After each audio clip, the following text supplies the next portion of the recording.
L'atelier de formation visant l'élaboration de la stratégie de développement rizicole, la Task Force, un regroupement des représentants des différents ministères et administrations de la République gabonaise, aura désormais la lourde tâche de pondre la stratégie nationale de la riziculture. Wilfried Piravamba, Gérard Magnania.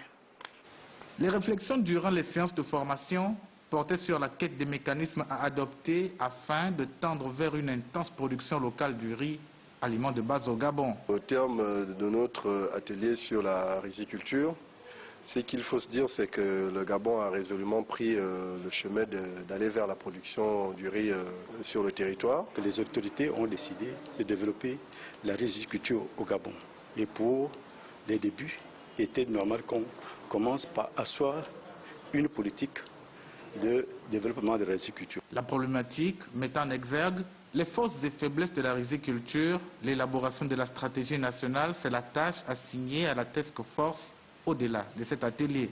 On a construit une équipe, une task force qui va donc continuer le travail afin de sortir la stratégie donc nationale là, de la riziculture et tout au niveau du Gabon. C'est donc un défi que l'État gabonais relève ici, avec l'appui de l'Agence japonaise de coopération internationale et la Coalition pour le développement de la riziculture en Afrique. L'équipe pays a pu faire un diagnostic de la filière et définir les grandes lignes qui vont faire l'objet des réflexions à venir pour ce que j'ai appelé les notes conceptuelles.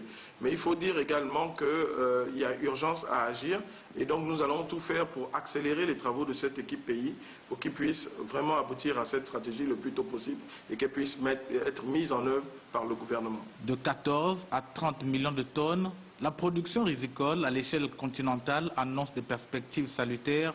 Le Gabon, dans cette optique, voudrait intensifier sa contribution afin que partout en